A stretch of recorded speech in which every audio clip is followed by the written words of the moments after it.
Chào các bạn, chào mừng các bạn đã quay trở lại với kênh Nhịp Sống Nước Nga DT, chúc các bạn một ngày vui vẻ. Các bạn thân mến, hôm nay chúng ta cùng ghé thăm và tìm hiểu về chiến hạm Dạng Đông ở thành phố Saint Petersburg, Liên bang Nga. Chiến hạm Dạng Đông, hay còn gọi là tuần dương hạm Dạng Đông, được neo đậu bên dòng sông Neva thuộc thành phố Saint Petersburg xinh đẹp. Có thể nói, chiến hạm Dạng Đông chính là chứng nhân lịch sử, là biểu tượng đẹp, gắn liền với sức mạnh và ý chí ngoan cường, quả cảm của những người Bolshevik Nga những năm đầu thế kỷ 20. Tuần dương hạm Dạng Đông, Azona, được đóng tại nhà máy ở Saint Petersburg. Con tàu được hạ thủy tại cảng sông Neva vào ngày 11 tháng 5 năm 1900. Khi được hạ thủy, tuần dương hạm Dạng Đông có độ choán nước gần 7.000 tấn, dài 127 mét, rộng gần 17 mét. Được trang bị động cơ hơi nước, với công suất lên tới 11.610 mã lực và có thể hoạt động liên tục hơn 7.000 km, nó cực kỳ hiện đại so với các tàu chiến cùng thời. Tàu Dạng Đông có thể đạt vận tốc 19,2 hải lý giờ, tức 35,5 km/h, về vũ trang.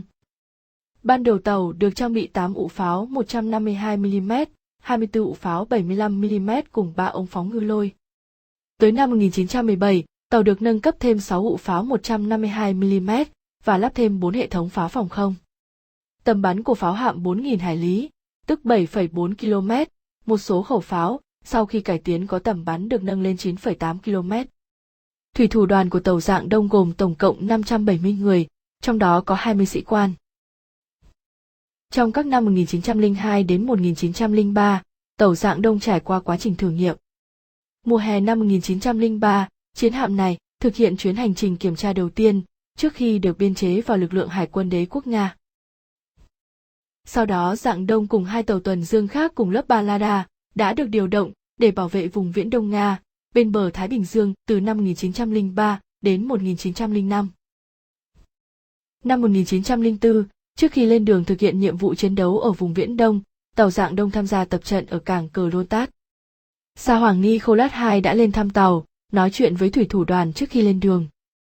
Tháng 5 năm 1905, tàu Dạng Đông tham gia tích cực vào trận chiến Tsushima với Hải quân Nhật Bản trên biển Hoàng Hải, ở ngoài khơi Triều Tiên. Trong quá trình chiến đấu, tàu Dạng Đông đã bắn tổng cộng hơn 1.900 quả đạn pháo các loại về phía tàu Nhật Bản. Trong những trận chạm trán đầu tiên, biên đội tàu Nga chiếm ưu thế, đánh thiệt hại nặng một tàu khu trục trinh sát của Hải quân Nhật Bản. Tuy nhiên, do các biên đội tàu chiến của Hải quân Nhật Bản, với ưu thế về số lượng và hỏa lực, đã tổ chức tấn công vu hồi nhằm vào các tàu hậu cần của biên đội tàu Nga, khiến tuần dương Dạng Đông phải sử dụng một mạn tàu làm nhiệm vụ che chắn, từ đó sức mạnh hỏa lực bị giảm đáng kể và chịu thiệt hại nặng trong các đợt đấu pháo. Kết quả, hơn 80 người trong số thành viên thủy thủ đoàn của tàu đã thiệt mạng hoặc bị thương. Sau trận hải chiến, tàu Dạng Đông ghé vào cảng Manila để sửa chữa và điều trị cho các thủy thủ bị thương. Tháng 3 năm 1906, tàu tuần dương lên đường trở về vùng biển Baltic và tham gia chiến đấu tích cực bảo vệ nước Nga. Đến cuối năm 1916, con tàu di chuyển đến Saint Petersburg, lúc đó là Petrograd để được sửa chữa lớn. Cùng lúc ấy, ở thành phố lịch sử của nước Nga, đang tràn ngập không khí cách mạng.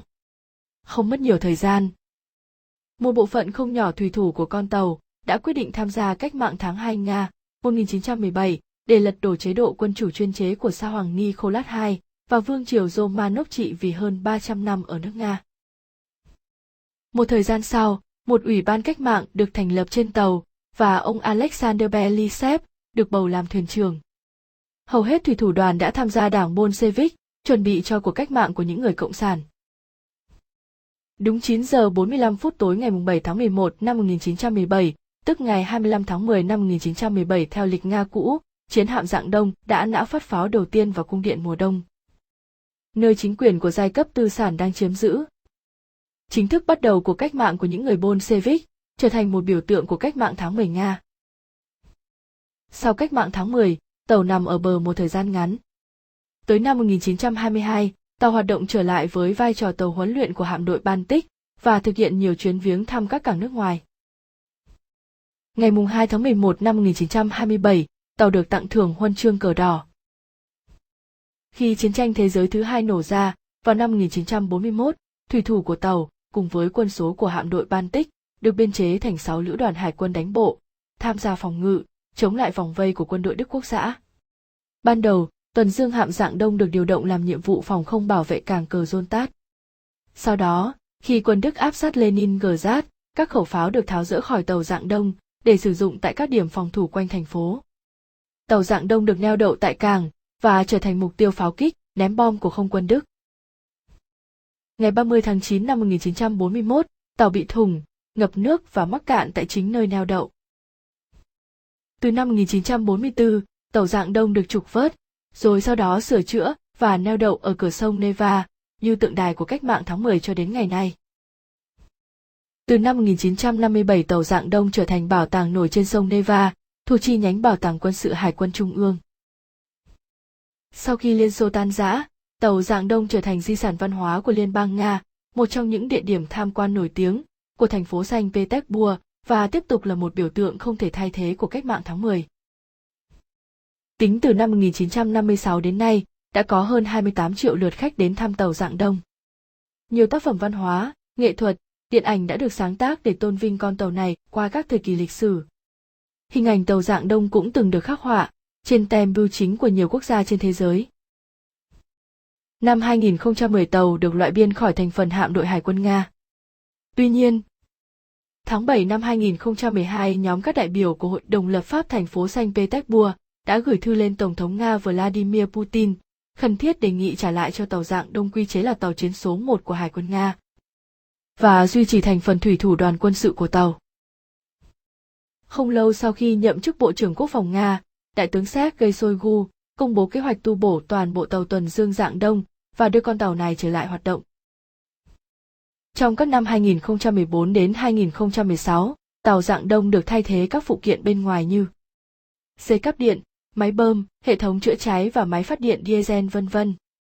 Tàu Dạng Đông cũng được lắp đặt thiết bị định vị, thiết bị liên lạc và vô tuyến hoàn toàn mới.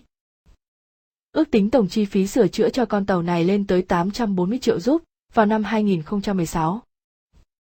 Ngày nay, ngoài sứ mạng của một bảo tàng lịch sử quân sự, tàu Dạng Đông vẫn là nơi đồn trú của một đơn vị Hải quân Nga, có nhiệm vụ bảo vệ, chăm sóc con tàu và thực hiện các nghi lễ của quân đội và nhà nước. Đơn vị này vẫn được biên chế theo quân số thường trực, dưới quyền chỉ huy của một đại tá hải quân. Cho đến nay, đã hơn 120 tuổi, tuần dương hạm Dạng Đông là tàu chiến có lịch sử lâu năm nhất của Hải quân Nga còn hoạt động. Trong lịch sử con tàu, có nhiều sự kiện gắn liền với Việt Nam. Trong những trang nhật ký thú vị của vị bác sĩ trên con tàu là Cờ Giáp-Chenko và thuyền trưởng Egozev chỉ huy tàu tuần dương, đã ghi lại. Dạng Đông tiến vào vịnh Cam Ranh sáng sớm ngày 1 tháng 4 1905. Vịnh biển phương Nam khiến các thủy thủ xứ Nga ngỡ ngàng choáng ngợp vì kích thước rộng lớn của nó. Hai lối dẫn từ vịnh ra biển đã được chặn lại ngay lập tức để tránh đòn đột kích của tàu khu trục Nhật Bản. Dạng Đông đã đậu lại đó 12 ngày, luân phiên làm nhiệm vụ trực chiến trên biển, bốc dỡ than và thực phẩm, tuần tra tập luyện ngoài khơi. Thuyền trưởng Egozev đã có mấy lần tìm được dịp đi lên bờ. Ở đó, ông nhìn thấy một ngôi làng nhỏ với những túp lều với tường bằng đất và mái lợp tranh. Cảnh tượng trông rất hoang sơ và nghèo khổ, dân làng dáng vẻ nghèo nàn, ăn vận những thứ áo quần tồi tàn. Thứ nổi bật duy nhất ở đây là những hàng cây dừa. Ven bãi biển rải rác mấy chiếc thuyền nan. Buổi sáng ngày 13 tháng 4 Dạng Đông rời vịnh Cam Ranh, chuyển sang vịnh Vạn Phong. Tại đây con tàu tiếp tục thực hiện nhiệm vụ bốc dỡ hàng hóa và săn bắn trên các hòn đảo của Việt Nam. Ngày 26 tháng 4 Dạng Đông tiến đến gần Côn Đảo. Theo ghi nhận của cả hai tác giả nhật ký, trong quá trình neo đậu làm nhiệm vụ ở Việt Nam, không hề có bất kỳ xung đột nào giữa các thủy thủ và người dân địa phương, kể cả ở Cam Ranh, Vạn Phong hay Côn Đảo, Hòn Long. Ngày 1 tháng 5 1905 Dạng Đông cùng với toàn bộ hải đoàn Nga từ giã vùng biển Việt Nam. Mục tiêu của những con tàu là vượt biển trở về Vladivostok, nhưng chỉ có 4 con tàu thực hiện được nhiệm vụ đó.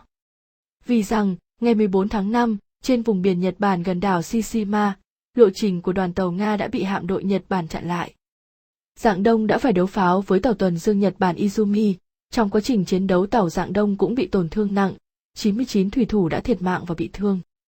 Cuối cùng, tàu Dạng Đông đã vượt qua vòng vây của tàu Nhật Bản và tiến đến Philippines. Từ đó, chiến hạm Dạng Đông quay về Sài Gòn. Năm 1906 dạng đông trở về Nga, được cải tạo và trở thành con tàu huấn luyện. Như vậy lịch trình của con tàu đã từng đi khắp Địa Trung Hải, Đại Tây Dương và Thái Bình Dương. Trên sổ lưu niệm của con tàu còn lưu giữ bút tích của nhiều nhà lãnh đạo Việt Nam như Chủ tịch Hồ Chí Minh, Chủ tịch Tôn Đức Thắng, Tổng bí thư Lê Duẩn, Thủ tướng Phạm Văn Đồng. Các bạn thân mến, chính vì những lịch sử vẻ vang của con tàu cho nên, mặc dù con tàu không còn hoạt động chỉ còn chức năng là một viện bảo tàng, nhưng trên con tàu vẫn còn duy trì đầy đủ số lượng sĩ quan và thủy thủ theo đúng biên chế ban đầu của con tàu. Đây là điều chưa từng có trong lịch sử quân sự thế giới. Giờ đây nó nằm yên bình trên dòng sông Neva đón nhận sự thán phục của hậu thế.